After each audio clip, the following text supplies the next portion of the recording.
Halo teman-teman, perkenalkan nama saya Anissa Nadia Silmi dengan NIM 12020500014. Di sini saya akan melakukan praktikum mengenai larutan elektrolit dan non-elektrolit yang bertujuan untuk mengidentifikasi bagaimana sifat dari larutan elektrolit dan non-elektrolit. Tapi sebelum kita melakukan eksperimennya, kita harus mempersiapkan terlebih dahulu alat dan bahan yang kita perlukan. Apa saja alat dan bahan yang kita perlukan? Yuk kita simak video selanjutnya.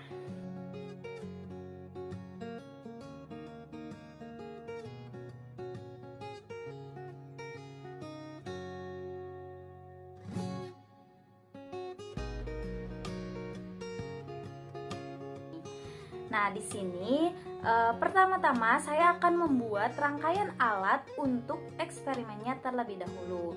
Pertama, kita akan menyambungkan dua baterai ini secara berlawanan, di mana kekuatan baterai ini adalah 1,5 volt.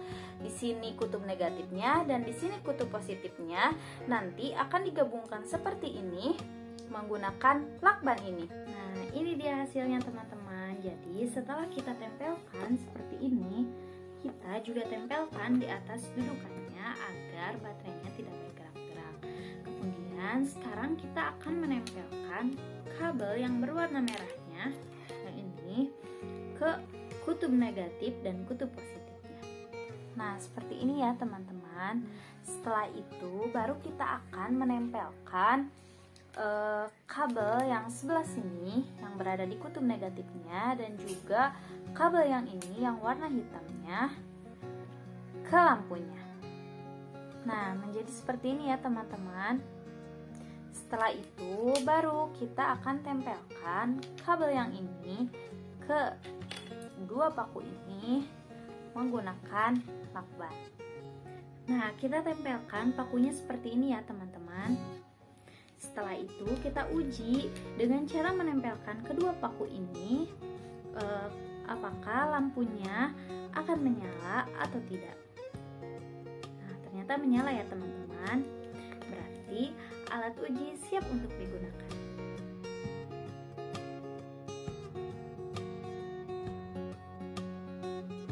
Sekarang kita akan melakukan eksperimen yang pertama, yaitu menggunakan larutan garam. Langsung saja kita masukkan paku ke dalam larutan garamnya.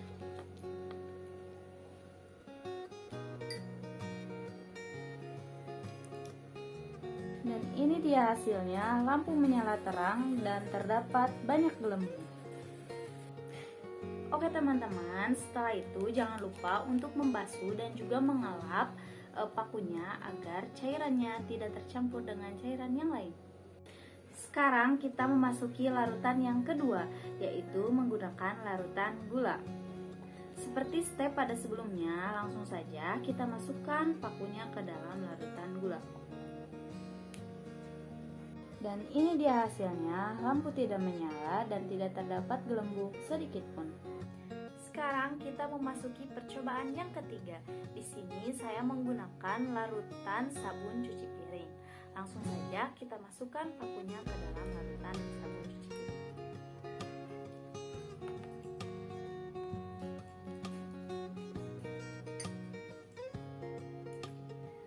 Dan ini dia hasilnya, terdapat sedikit gelembung dan lampu tidak menyala.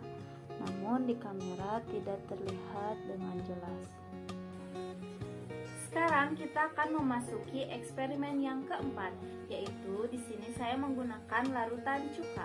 Langsung saja kita masukkan pakunya ke dalam cukanya. Dan ini dia hasilnya, lampu tidak menyala dan terdapat sedikit gelembung. Jangan lupa teman-teman untuk membasuh dan juga mengelap pakunya agar tidak tercampur dengan larutan yang lain. Langsung saja kita ke eksperimen selanjutnya. Sekarang kita memasuki eksperimen yang terakhir, yaitu dengan menggunakan minuman isotonik. Langsung saja kita masukkan pakunya ke dalam minuman isotonik.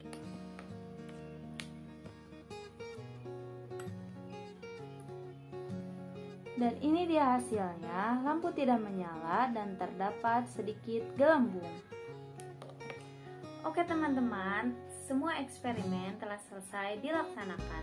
Untuk selanjutnya, saya akan menjelaskan mengenai perbedaan larutan elektrolit dan non-elektrolit dari hasil pengamatan eksperimen tadi. Bagaimana teman-teman mudah bukan melakukan percobaan sederhana mengenai larutan elektrolit dan non-elektrolit ini? Sekarang teman-teman bisa perhatikan tabel di sebelah sini. Terlihat bahwa tabel tersebut merupakan hasil pengamatan dari eksperimen yang sebelumnya telah saya lakukan. Di tabel tersebut tertulis bahwa larutan garam itu menghasilkan nyala lampu terang dan banyak gelembung. Kedua, ada larutan gula yang menghasilkan lampu tidak menyala dan tidak ada gelembung. Yang ketiga, larutan sabun cuci piring yang menghasilkan lampu tidak menyala dan sedikit gelembung.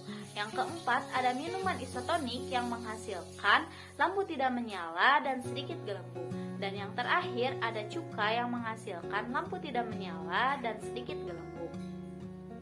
Maka dari pengamatan tersebut dapat kita peroleh 3 kemungkinan. Yang pertama, jika lampu menyala dan di sekitar elektrode timbul gelembung-gelembung gas, maka larutan yang diuji mempunyai daya hantar listrik yang baik dan disebut larutan elektrolit kuat.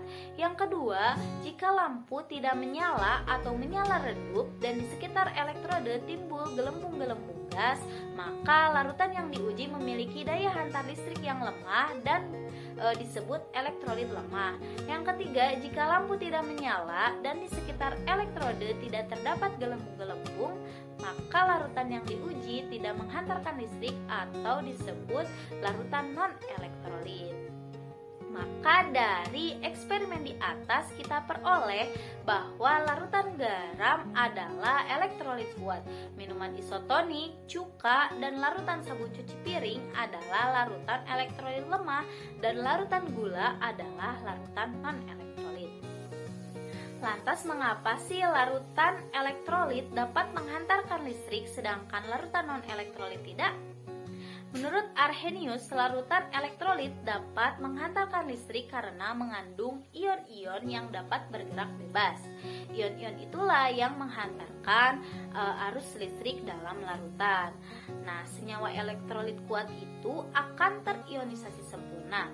Senyawa elektrolit lemah hanya terionisasi sebagian, sedangkan senyawa non-elektrolit tidak terionisasi. Nah, aliran arus listrik berbentuk pergerakan partikel berupa partikel elektron maupun ion. Ketika dilewatkan ke dalam larutan elektrolit, arus listrik akan dihantarkan oleh ion-ion dalam larutan sehingga lampu dapat menyala. Semakin banyak ion-ion dalam larutan, daya hantar larutan semakin kuat. Itulah sebabnya nyala lampu larutan elektrolit kuat lebih terang daripada larutan elektrolit lemah. Nah, larutan non-elektrolit itu tidak dapat menghantarkan listrik karena ketika larutan dilarutkan ke dalam air, larutan-larutan non-elektrolit seperti larutan gula tidak terurai menjadi ion-ionnya, melainkan terurai menjadi molekul-molekulnya. Kemudian, jika ditinjau dari ikatannya, senyawa yang termasuk elektrolit adalah senyawa-senyawa yang terbentuk dengan ikatan ion dan ikatan kovalen polar. Sedangkan senyawa yang terbentuk dengan ikatan kovalen nonpolar merupakan larutan non-elektrolit.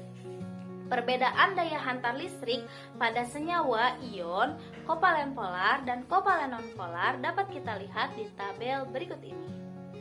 Nah, kita lihat bahwa jenis senyawa ion itu pada saat padatan menjadi isolator, lelehan menjadi konduktor, dan larutan menjadi konduktor. Kemudian senyawa kovalen polar padatan menjadi isolator, lelehan menjadi isolator, dan larutan menjadi konduktor. Dan yang terakhir, kovalen nonpolar padatan menjadi isolator, lelehan menjadi isolator, dan larutan menjadi isolator. Hanya ini yang dapat saya sampaikan. Mohon maaf atas segala kekurangan dan kesalahannya. Terima kasih telah menonton video saya. ya. Sekian dari saya. Wassalamualaikum warahmatullahi wabarakatuh.